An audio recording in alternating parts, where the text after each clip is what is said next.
Hey adventurers, welcome to the crew. I'm Sea Lord Jenda, and this is my Let's Play of Pillars of Eternity. In the last episode, we killed the High Abbot at the Abbey of the Fallen Moon, and started exploring the interior of the Abbey, and we're now continuing to make our way through the Abbey, and right now dealing with Maneha's personal quest.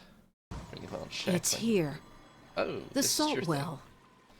In the room is a pool. It's small, but deep enough you can't see the bottom. The glassy surface almost looks frozen. You know, you'd at least think she would have an objection to us just butchering all of these people, but okay. So does Maneha. She stands rooted in place, staring at it. You know, I thought it'd be bigger. Yeah, looks deep. Left here. So it better be. Gift bearers say the heaviest regrets and greatest sorrows get left here, so it better be. She peers in. What are you waiting for? Ugh. Maneha makes a little noise of frustration at the back of her throat. Read that when you finally get it, it won't be what you expected. You know how when you've been thinking about something so long, you're worried that when you finally get it, it won't be what you expected? She tugs at one of her bracelets. Yes. I don't... Weirdly, just like the last part of her voice lines are playing, for me at least. You guys hear it that way? I mean, for all we know, that thing's just filled with leeches. You're stalling. Don't remind me. She sighs.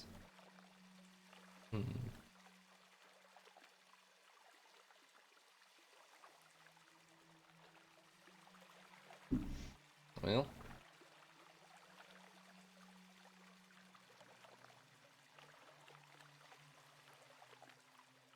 Discarding this might change you more than you intend. Good. She takes a deep breath and closes her eyes. Anything's better than this. We tell her to do this? I don't actually know.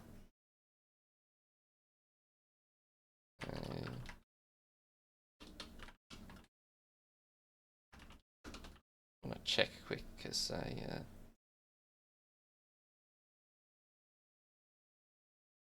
well, only playing this once, and I don't want to screw it up too much. I assume this is the pivotal choice that decides her ending, probably, so...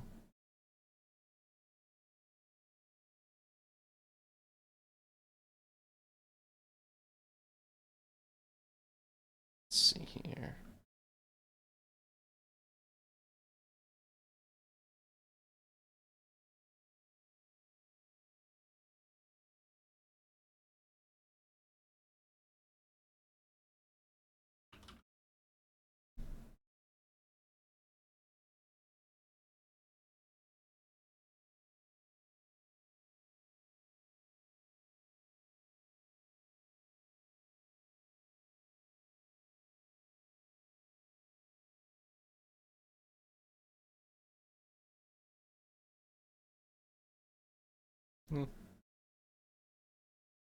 It's not necessarily that bad either way.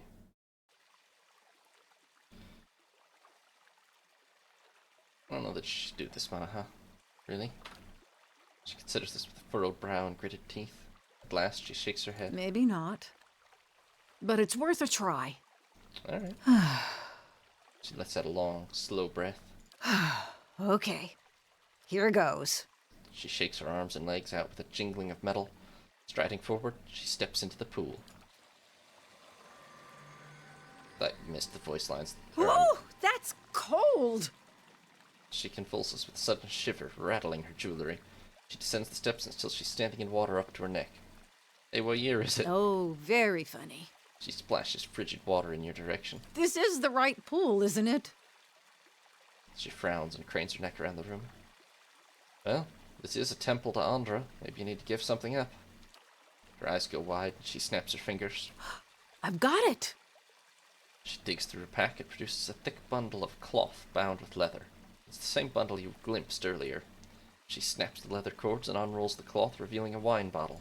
Been saving it for a special occasion. Took this from the Marcheso's cellar the night I awakened. Been saving it for special occasion. Maneha cradles the bottle and brushes dust from the green glass. Heaving a sigh, she swings it by the neck and smashes it against the steps. Maneha drops the rest of the broken bottle into the pool where it spirals into the depths. Wine has formed a roiling, bloody cloud in the water. It spreads in long, swirling tendrils.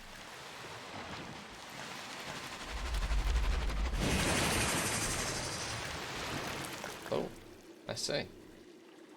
Found some tentacles. The surface of the pool ripples and Maneha paddles the spreading cloud. Crimson tentacles erupt from it, writhing and reaching. Maneha gasps as one wraps around her arm. Stand back! Wait, just stand back. This is probably fine, everyone. Another wine-colored tentacle wraps around her head. She shouts as it pulls her under. I'm sure this is according to plan. Maneha disappears into the pool. You can't see anything through the crimson murk. Except for the blossoming cloud of wine, the waters look perfectly still again. The seconds crawl by. Allow me to retrieve her. I will fight this wine tentacle monster. Thanks, Zahwa. I knew we could count on you.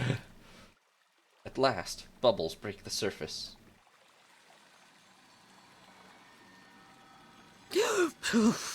Maneha emerges, gasping and shivering.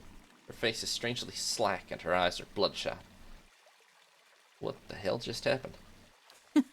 She blinks the cloudy water and laughs quietly. I forgot. Maneha climbs up the steps and out of the salt well. As she does, the reddish color dissipates from the water, leaving only the glassy, clear surface and the unfathomable depths below. What do you remember? She squints, thinking. Water pools at her feet. Remember what chased me.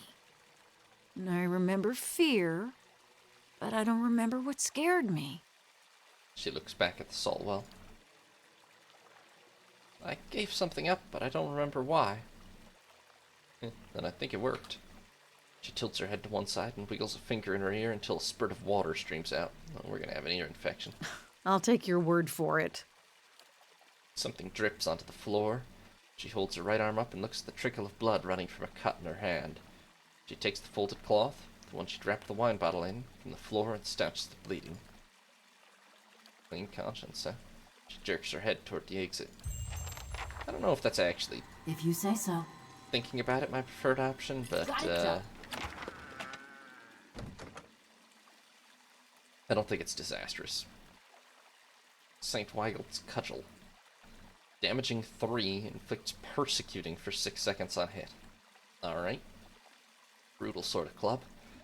Strictly devoted follower of Wodaka, Weigel was haunted by dreams of criminals committing horrific acts of violence only to escape punishment, to receive one that was unduly light. She came to believe Wodaka was speaking to her through these dreams, demanding these people receive justice.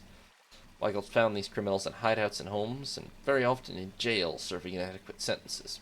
She would steal into these places, which were frequently under heavy guard, find her way to the criminal, and pronounce the judgment of Wodaka. Her incredible knack for reaching these places were in some instances later declared as miracles when she was canonized.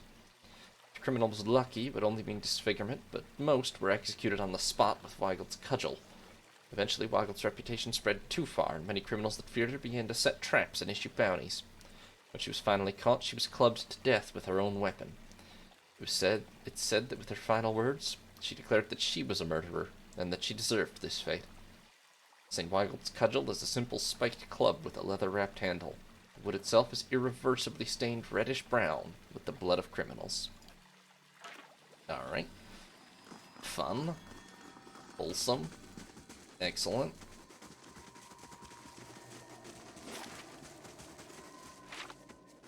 So I assume we already pissed off all the guards that were down here. Maybe not all. That seems like another room again entirely.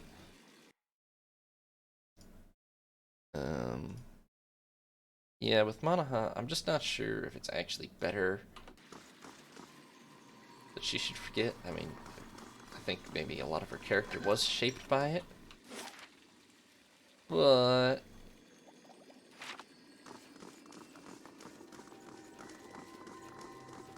okay, so there's an upstairs here.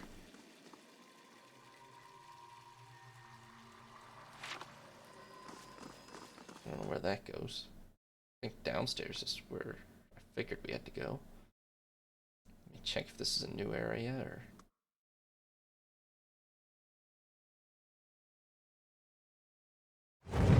Okay, it's a new area. Oh, that, Okay, we're atop the Abbey.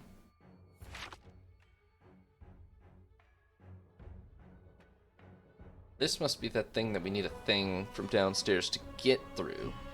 Yeah, the Veil of Tears. That's what it was. Okay, yeah. So we can't get through this right now. We need the, whatever it was. I don't remember what he called it. Offering or something. From downstairs. Let's get on with this.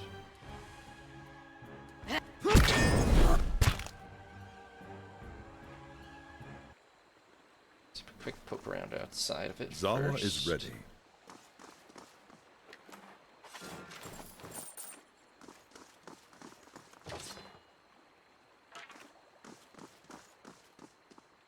Water flows upward from a thin slit that cuts along the tiles of the floor. The water swells and condenses when touched, forming an elastic barrier that resists any attempts to cross it.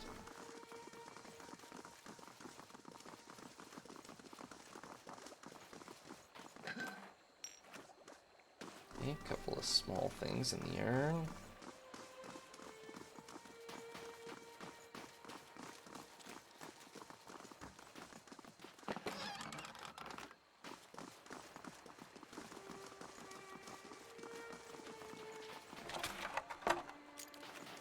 Okay, nothing too exciting outside of the Veil of Tears.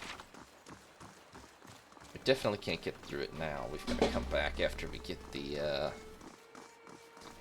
I don't remember what it called it in the book, but it's an offering or basically a key, honestly, but not literally a key. Although functionally literally a key, just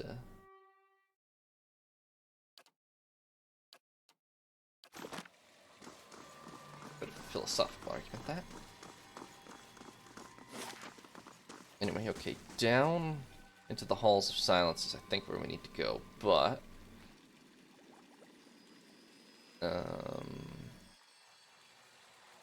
it's not everything from this side, is it? There's a door here.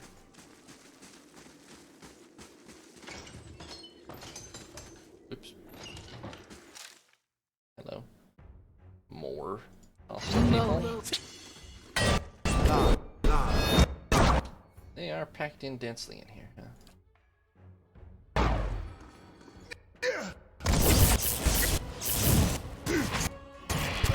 Somebody would please kill the spellseer before that becomes a problem. Great. Sawa, you want to go after the support guy? And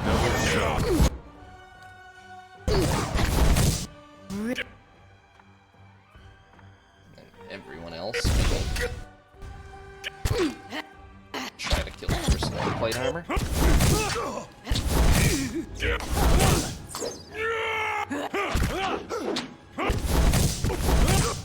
Sawa is really quite good at taking apart these unarmed objects. The Devil of Fire straight up die. Oops. Get me rest.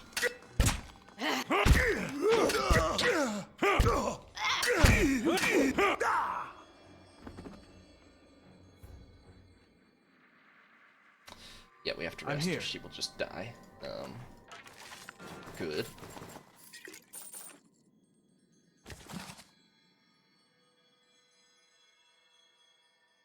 Alright, hold on. Whole library in here. Or, this is literally a library, so that makes sense, but...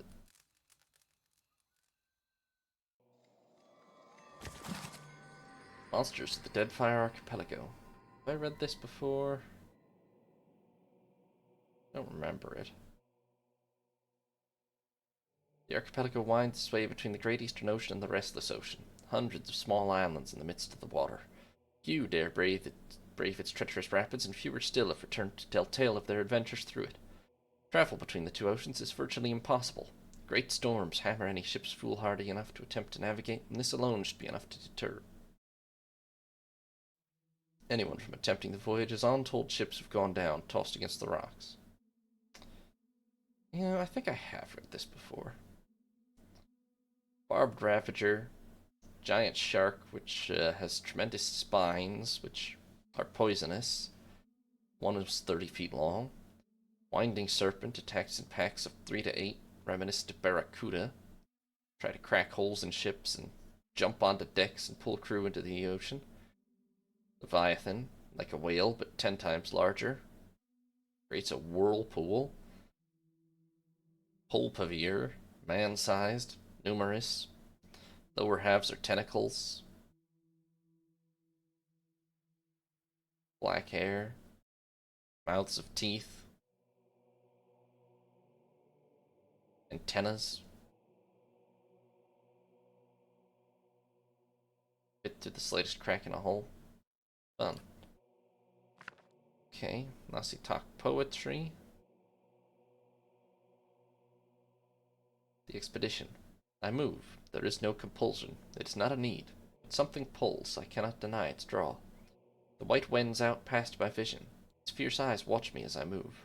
The wolf tracks my step. A silent companion who will not join. All is blank. The pale expanse lies before and behind. I search. The miles pass and still my feet move. My hunt continues unabated. The landscape returns my gaze unaffected by my presence. The snow falls, needles driven by the wind. Its cold teeth bite my skin. The snow gathers, its hands around my feet. A fierce opponent who will not relent. All is white. My journey continues. I travel. I can no longer stop. A true compulsion forms. The need drives me on. I must see. The sun breaks through the gray. Its unrelenting gaze thaws me. My body warms under its touch. Rigid limbs move again and carry me farther. All is empty. The breadth of existence is my destination. Fun. The sea and her love.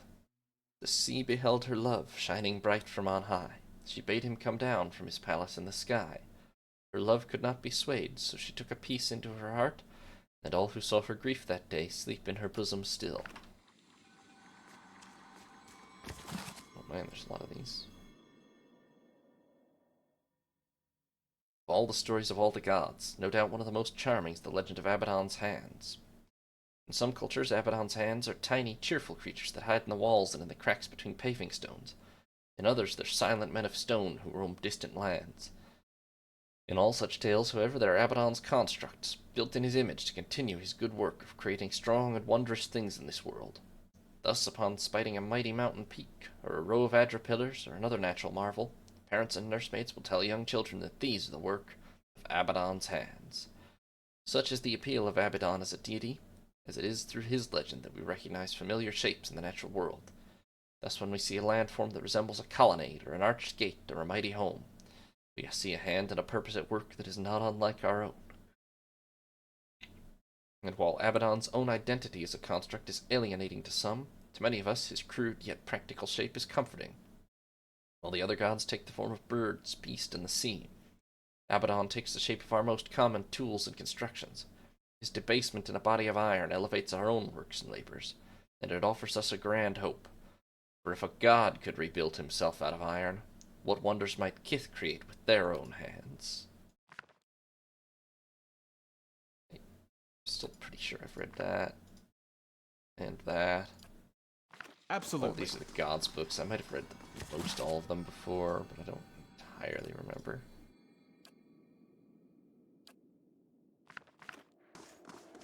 But I think I have by this point.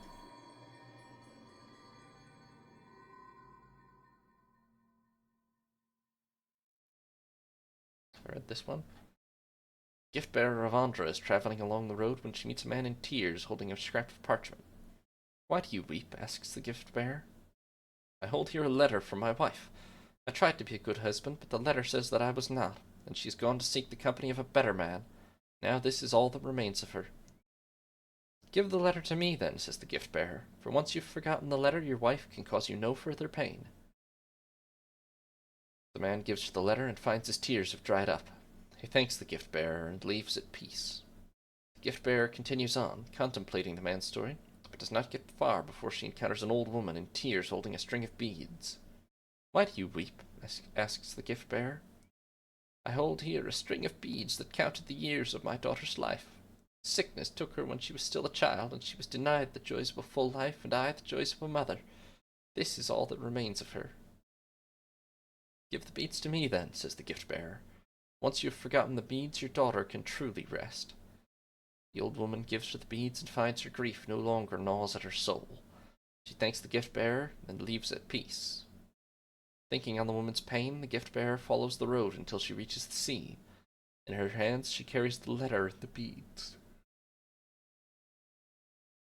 They are light in her hands but heavy upon her heart, and she is crying.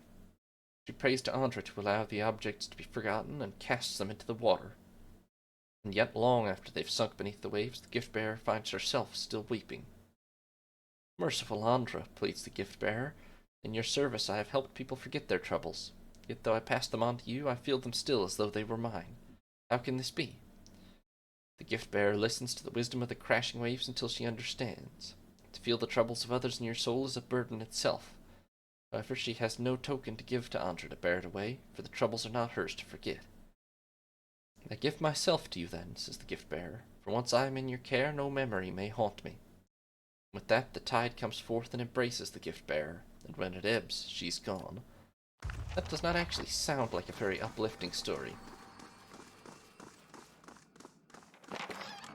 Lockpicks, and some scrolls. Okay, so that's that. So I think we've pretty much covered half of this place. Let's go see what's on the other side.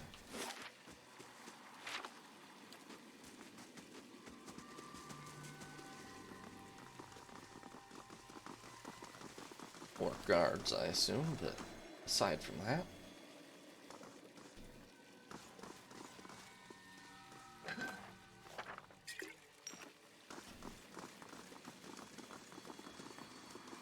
If you say so.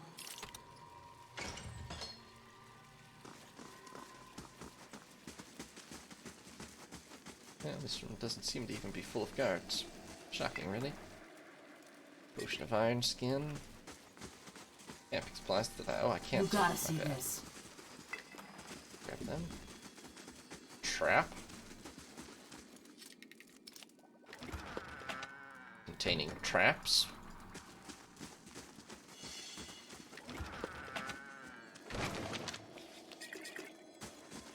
Is this just the larder?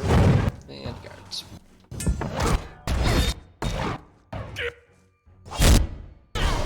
Oh my god. Monks, man. Alright, let's see. Oh, ha, that's kind of hilarious. I managed to dominate the Crescent Ward, so he's gonna distract him up for us. Actually, screw that. Let's use our mastery slots and let's kind of try to pulverize the monk.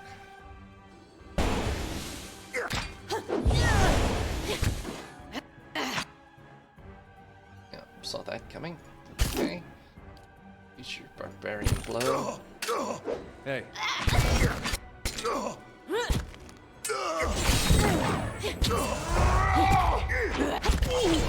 How the hell is Maneha almost dead already? She's not very critical. Not as bad as the devil. Okay.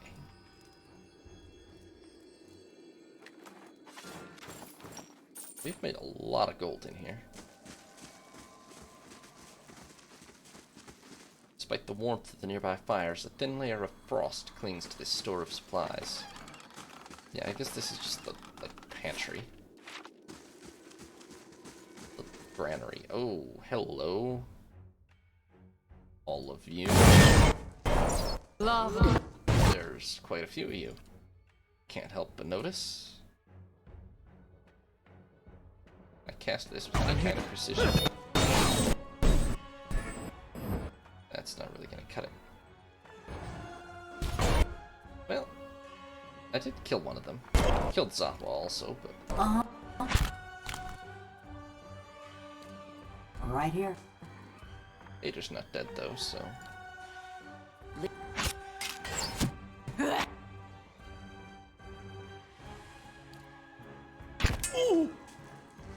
Somebody go pitch some fireballs at those idiots. The devil went down!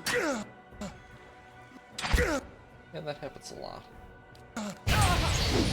Devil will be fine.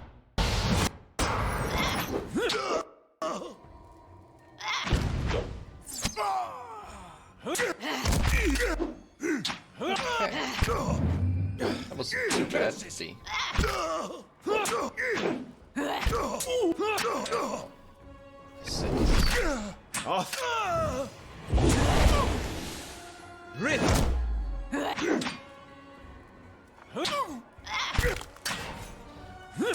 Crescent ward.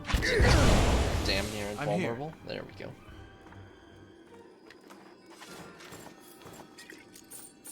I guess I might as well not bother with the hood, huh? Or with the mask. Doesn't seem like it achieved anything. Absolutely. Not sure how I feel about this. If you say so. Got it done. Thanks. Just speed. Helmet. Healing hands. Restore light endurance. And quarters key. Cracks and scratches zigzag across the weathered surface of this iron key. I don't know what that opens, but something. I mean, the quarters, presumably, but I almost feel like we're in the quarters, unless that's the quarters there, maybe.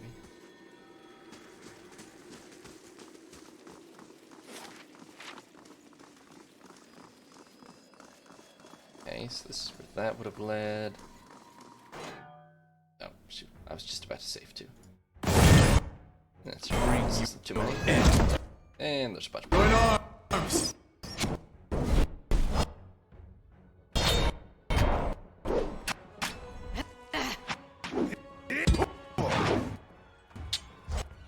You know, their knockdown abilities are really a big problem here, out of everything.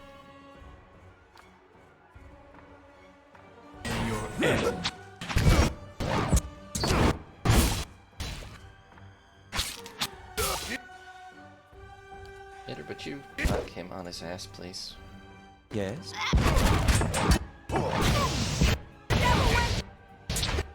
The Karak is down again.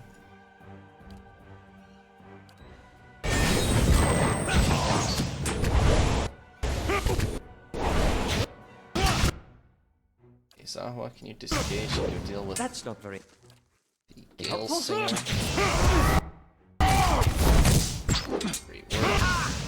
Great work. Everybody else, just get rid of this one. I'm here. And good.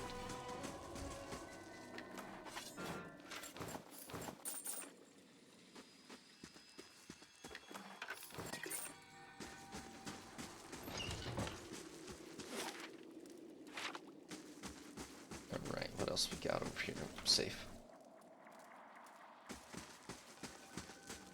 Then over there. A bit tangled over here. There's another way down into the Halls of Silence. That's two different routes. More camping supplies. What is through here? Oh, also why I'm I here. neglected the Death of Karak. Oh, that's a way in, isn't it? Yeah. Yeah, that's one of the ways in. So there were 3. Okay, so that's the whole place. I believe. Make sure I'm not missing anything. No, doesn't look like it. Major, I think.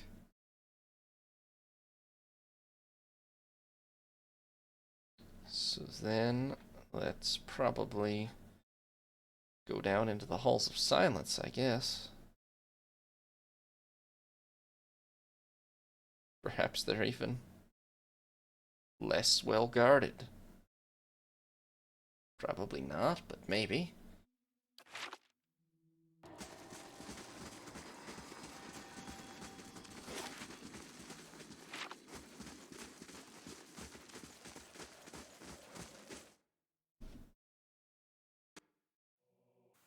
Thanks for watching, adventurers. New parts will be up every other day, or you can watch live on Twitch. If you did enjoy the video, consider leaving a like or subscribing.